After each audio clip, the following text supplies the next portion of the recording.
ప్రధానమంత్రి నరేంద్ర మోదీ తిరుపతి విమానాశ్రయంలో గరుడ టెర్మినల్ను ప్రారంభించారు. దేశంలో పర్యాటకం అత్యధికంగా వృద్ధి చెందుతోందన్నారు. పర్యాటకం వల్ల పండ్లు, బిస్కెట్లు, చాక్లెట్లు, టీ విక్రేతలు బాగుపడుతున్నాయన్నారు. తిరుమల బాలాజీని దర్శించుకునేందుకు ప్రపంచంలో పలు ప్రాంతాల నుంచి జనం వస్తున్నట్లు వివరించారు.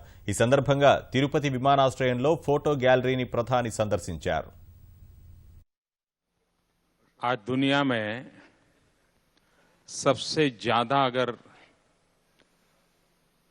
किसी व्यवसाय का ग्रोथ है तो टूरिज्म का है। और टूरिज्म की ताकत ये है कि वो गरीब से गरीब व्यक्ति को रोजगार देता है।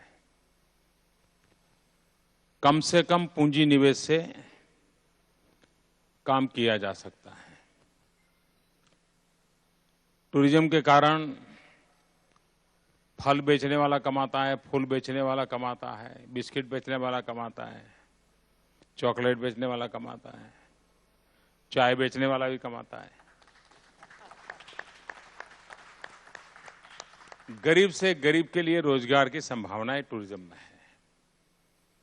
लेकिन टूरिज्म तब बढ़ता है जब हम ग्लोबल लेवल का इंफ्रास्ट्रक्चर तैयार करें।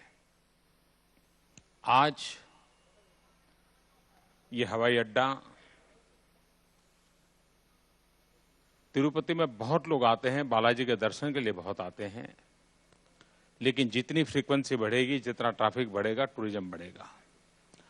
तो भारत सरकार का इस तरफ भी ध्यान है कि वो इंफ्रास्ट्रक्चर को बल दिया जाए जिसके कारण टूरिज्म के लिए सुविधा रहे। ई वीजा की व्यवस्था की हमने, जो टूरिज्म को बढ़ावा, और काफी गति बढ़ रही है।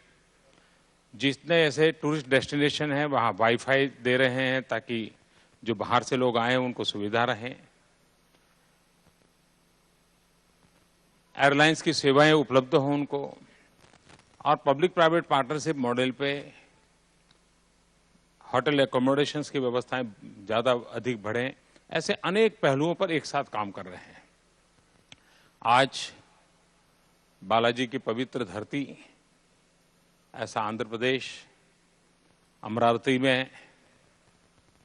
उसकी राजधानी के शिलान्यास हुआ, और यहाँ पर भगवान बालाजी के दर्शन के लिए मैं आया हूँ। साथ साथ मुझे ये भी मौका मिल गया, और गरुड़, जिसका तो बालाजी के साथ सीधा संबंध आता है, तो उसके कृति के साथ ये इसकी रचना वो अपने आप में एक यादगार रहेगी। मेरी आप सबको विजयादशमी की बहुत बहुत शुभकामनाएं हैं, और तिरुपति बहुत विकास करे, बहुत आगे बढ़े। धन्यवाद।